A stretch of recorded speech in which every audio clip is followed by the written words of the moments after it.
Hello friends, this is Anand Pai from Academy in Pursuit of Engineering Excellence.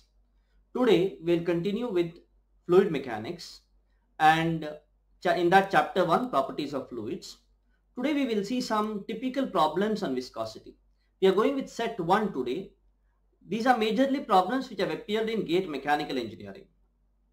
Now the first problem is like this. This has appeared in GATE 2010 Mechanical Engineering. A lightly loaded full journal bearing has a journal diameter of 50 mm, bush bore of 50.05 mm, bush length of 20 mm, and the rotational speed of the journal is 1200 rpm, and average viscosity of the lubricant is 0.03 pascal second. The power loss in watts will be dash. So now what happens is the basic law is this only: tau is equal to mu du by dy.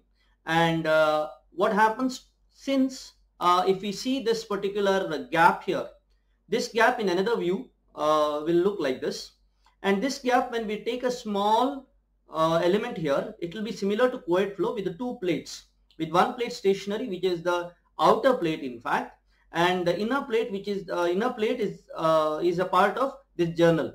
Okay, so now this is similar to our co-ed flow with V is equal to pi d n by 60, where d is 50 mm here.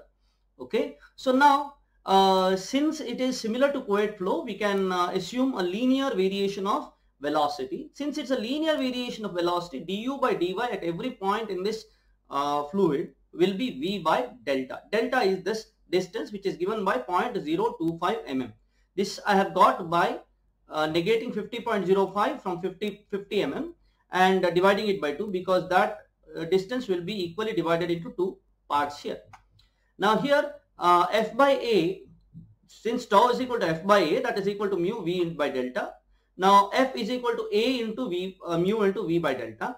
Now what is A? A has to be understood. This is very important to be understood. What is A? A is this distance, this area here around, the area around which the there is the fluid is there, the area on the fluid which is connected to this journal, that is important, the circumferential area, and that is pi d.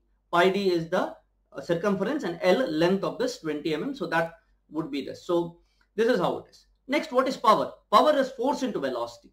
See, always we have to go from the very basics. When we go from the basics, it is very easy for us to solve a problem. So always while solving a problem, we have to catch hold of the very basics of that particular subject. Okay, if we do a lot of problems and if we just keep remembering the equations, it would be a slight it will not be that easy.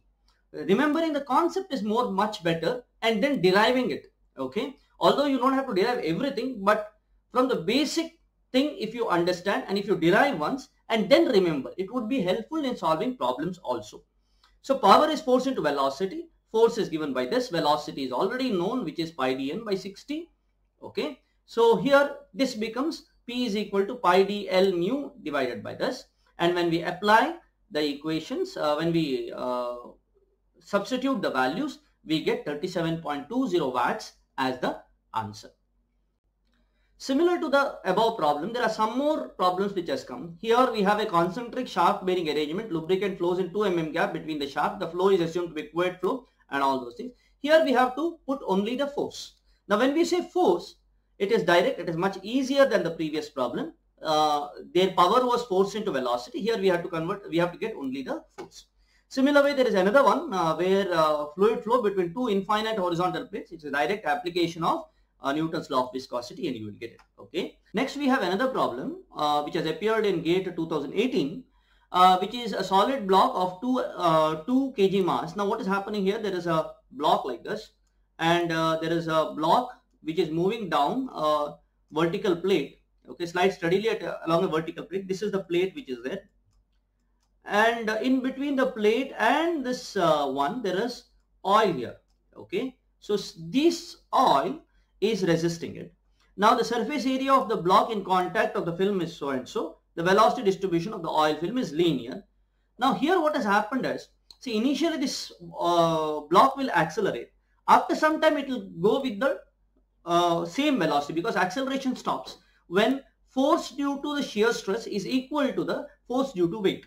Okay, and this can be written from simple Newton's law of viscosity, where tau is equal to mu into, here we have V by delta, and delta is given. It is just application of these things, and the velocity what we get will be the terminal velocity. There is nothing else which is there, okay, because on the terminal velocity only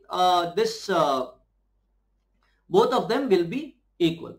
Now here one of the things we have to understand is how do we get tau? Now tau, that is equal to force by area. Now what is the force here what we get? The force what we get here, the maximum force what we get here is the force of the weight. So what has to happen is we have to take into consider the weight of the block. So what we will do here, where tau is there we will put the weight, where tau is there we will put F by area. Area is given, weight is given by 2 kg, so 2 into 9.81, that's what we do. So 2 into 9.81, when we do 2 into g we get the weight of that, and like this we can calculate what is the terminal velocity. I hope you have understood these things. If you have any further queries, please put it on the comment box and I will be happy to answer that. Also kindly subscribe to my channel. I am going to continue with this fluid mechanics further topics, and the people who are preparing for GATE, IES, PSUs are going to get benefited from this.